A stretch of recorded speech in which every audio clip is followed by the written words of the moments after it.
igual que ustedes, y todos estamos aquí presentes, inquietos por la situación que estamos pasando. Coincidimos en muchos puntos que hemos escuchado y bueno, nos vamos a permitir leer no todo el documento que nosotros preparamos, solamente un abstracto muy concreto por cuestiones de tiempo. ¿Sí?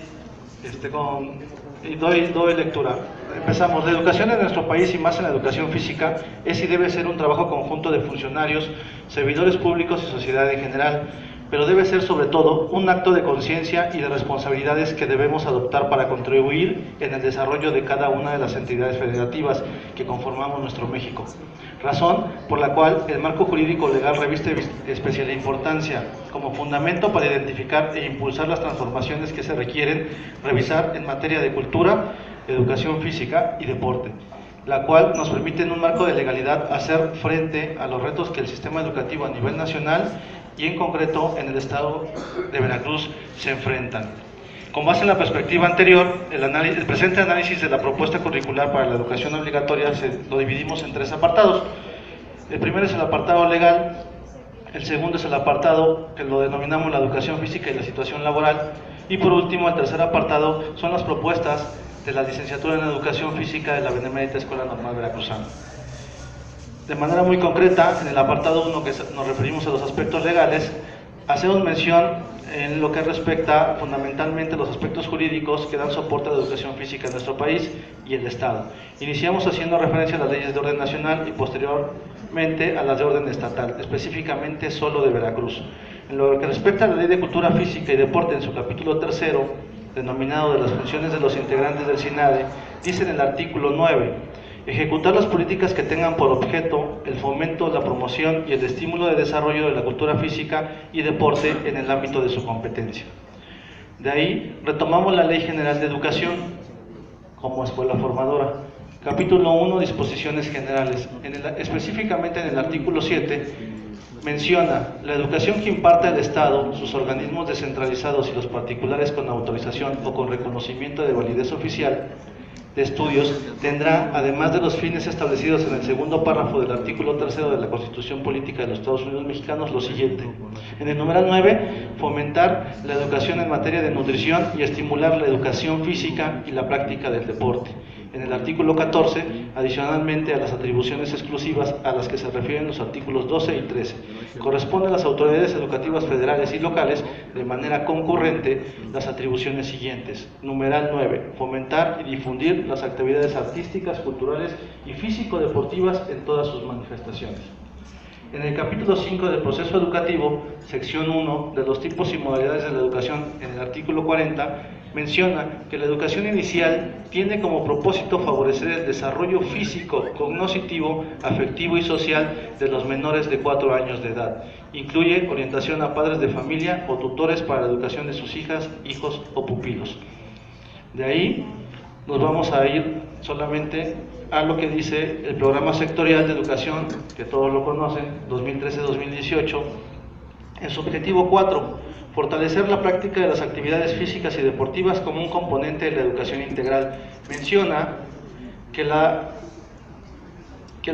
educación física y las actividades deportivas como un componente de la educación integral. Por lo tanto, la práctica sistemática y regular de la actividad física y el deporte es un componente fundamental de la educación integral. La comprensión de sus beneficios ha sido reconocida internacionalmente. A esto lo mencionamos porque ya todos lo han estado abordando de diferentes maneras, pero en nuestro país estamos con este nuevo modelo, desde nuestra perspectiva y análisis, estamos chocando con las políticas internacionales en educación.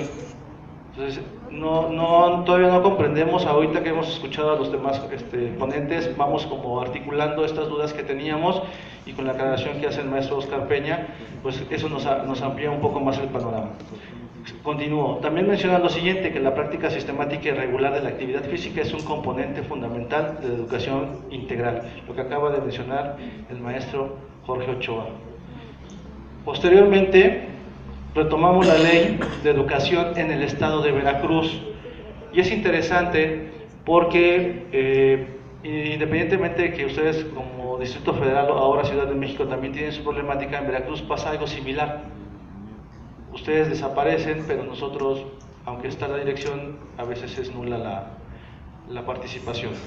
o la incidencia en estos aspectos.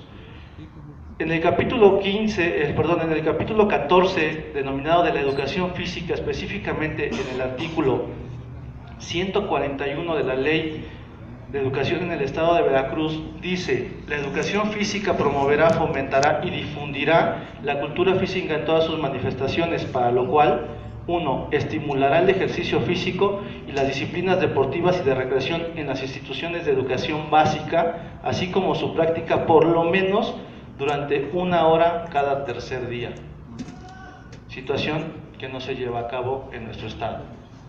Y bueno, retomamos también la Carta Internacional de Educación Física y Deporte, emitida, aprobada por el Consejo Ejecutivo en abril de 2015. Solamente voy a mencionar el punto 6, que dice: reconociendo también que la educación física, la actividad física y el deporte pueden reportar diversos beneficios individuales y sociales, como la salud, el desarrollo social y económico, el empoderamiento de los jóvenes, la reconciliación y la paz.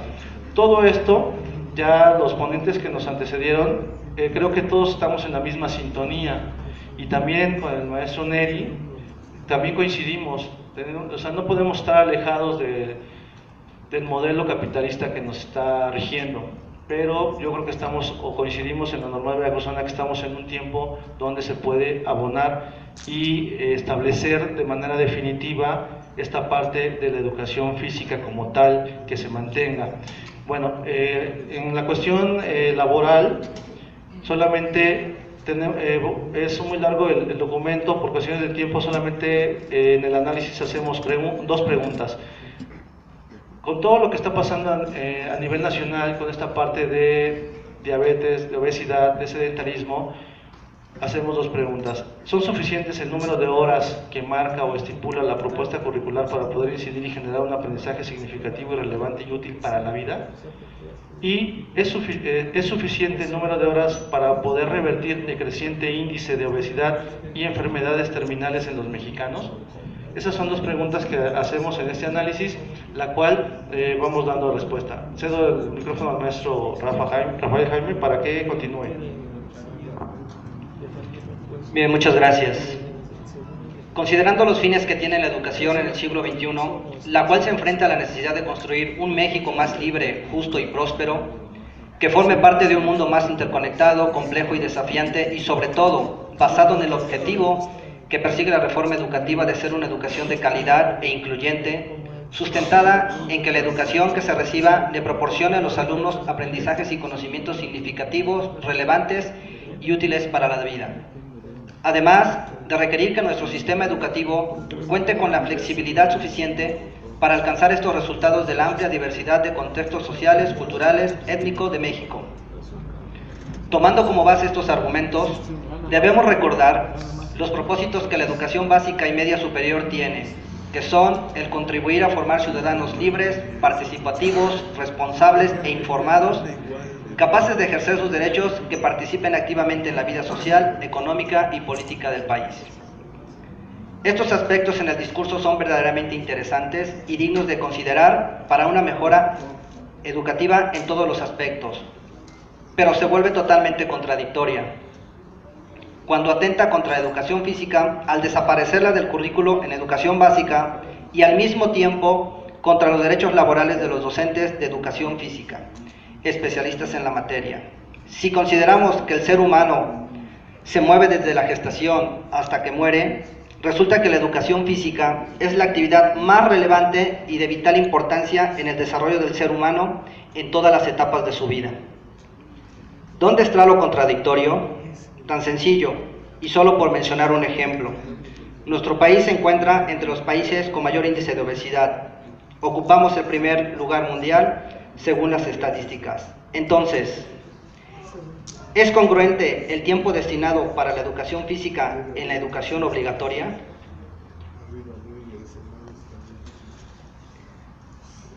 Por otro lado, al tener un tiempo reducido de horas o de atención, una a la semana, se ve afectada la situación laboral de los docentes de educación física y se verá reflejada en el no incremento de horas a los docentes de educación física para una mejora salarial y económica que redunde en beneficios para su familia y su estabilidad laboral, afectando de manera considerable el desempeño profesional durante su labor docente.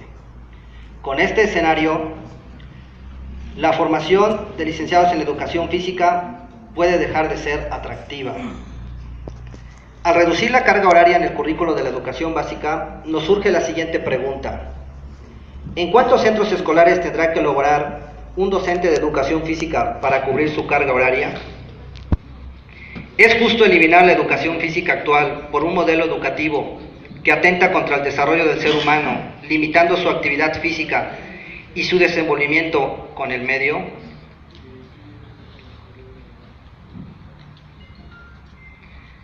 El personal docente de la licenciatura en Educación Física de la Benemérita Escuela Normal Veracruzana Enrique C. Repsamen propone 5 puntos.